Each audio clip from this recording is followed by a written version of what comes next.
My name is Onupo, and a former market cipher server moderator and also market cipher academic consultant. And I want to deal with the very basics of market cipher, which is basically a trading script that helps traders have real-time empirical data pertaining to a given asset.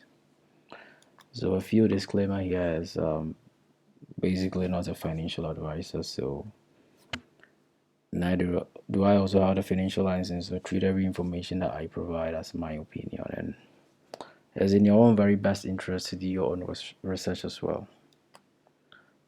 And the overview of this session is basically two sides. There's the theoretical side, which is the presentation that we are having right now, and also a practical side, which is me sharing my screen and also dealing with the very elements of market cipher.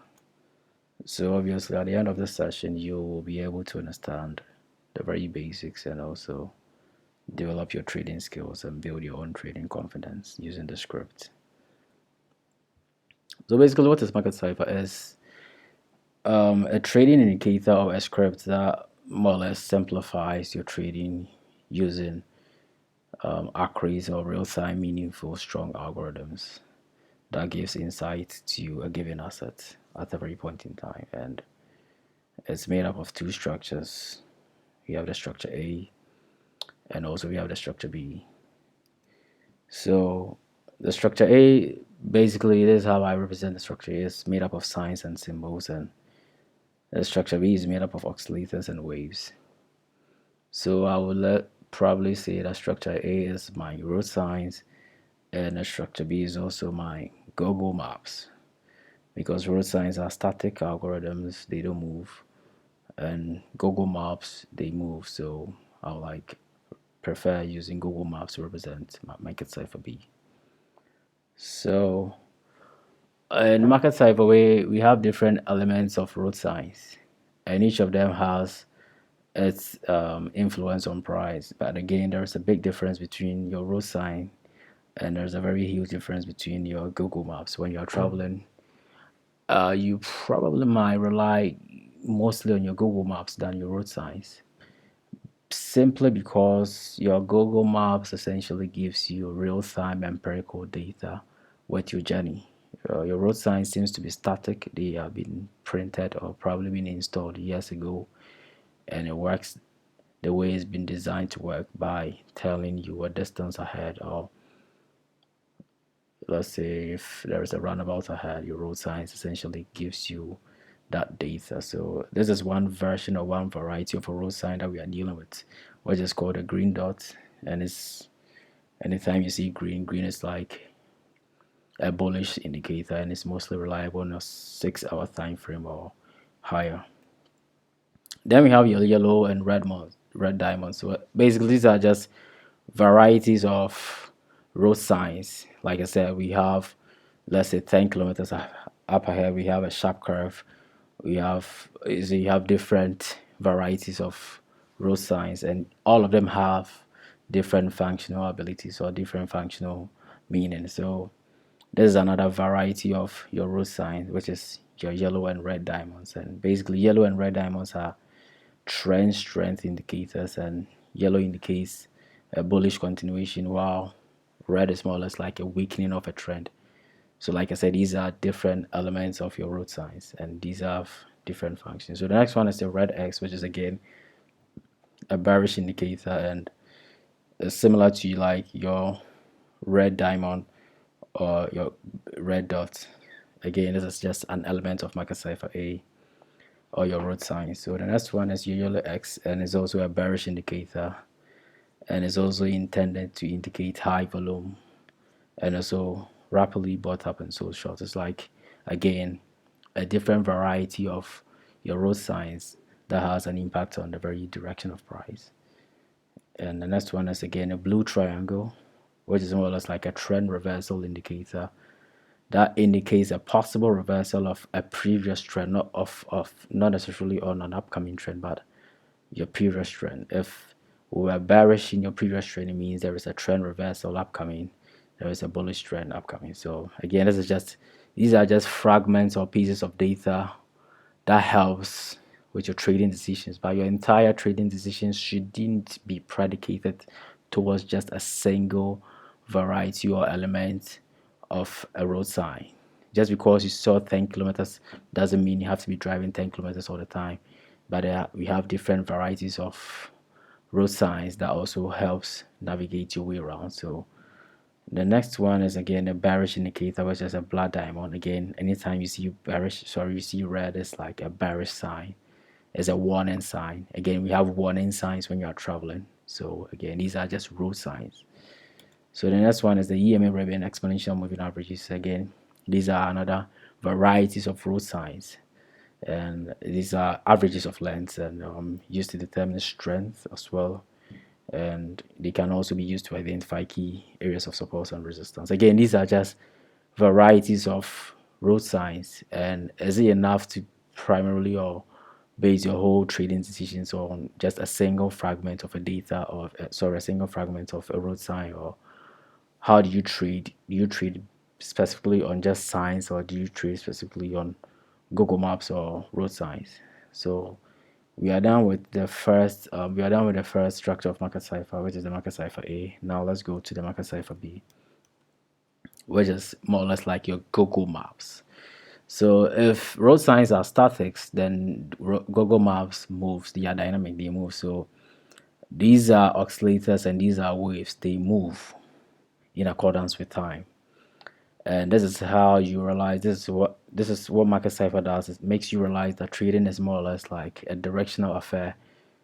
We trade in accordance. We trade basically in accordance with direction, and we don't trade based on road signs. We trade on Google Maps. So these are more or less like your Google Maps. And the first element that we are dealing with is money flow, which is more or less like your liquid in a vehicle. And it's like your money. If there's no liquid in the vehicle, the car can move, and if there's liquid, the car moves. So it's like when money enters an asset, price rise, and when the money leaves, price goes down. So when you see price heading towards the positive territories, it turns green, and when it heads towards the negative territories, it turns red. So these are movements.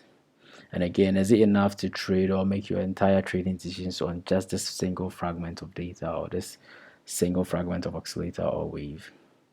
The question is, do you basically base your entire trading decision on just this movement? No. So we move to the next oscillator called momentum waves. These are more or less like momentum, which is like your engine of a vehicle that helps your vehicle to move. So if your engine is not working, the vehicle cannot move. So again, this is just another variety or element of market cipher B that helps with your entire trading decisions. It's like we are dealing with different functional varieties of oscillators, and each has different impact on price. So the price moves in accordance, the direction of price move in accordance with the direction of these oscillators or waves. And we are dealing with different varieties. First one, we dealt with the liquid, which was like your money flow, and now we are dealing with your engine, which is like your momentum wave. And the direction of these momentum waves determine the direction of price as well, because price is influenced by influential oscillators or waves, and we are dealing with these oscillators, and we have dealt with two. So then the third one is basically your stochastics, and these are more or less like minor influential oscillators or minor influential waves. And again, these moves, they move in accordance with time, and they also have an impact on price as well.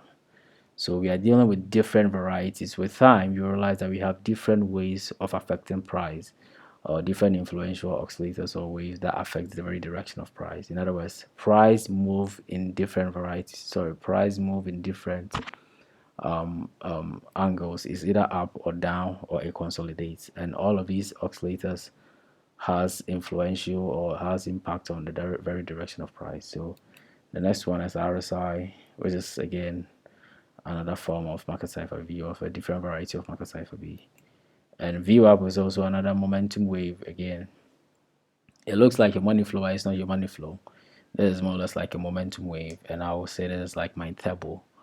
And it's like, again, the direction of these oscillators paired together has the overall or ultimate or if you have major oscillators or major wave heading towards the same direction, it means the direction of price is affected by the very confluence of these oscillators or waves. In other words, if we have four of these major influential oscillators or waves heading towards the positive regions, it means price will be affected hugely by the very direction of these oscillators or waves.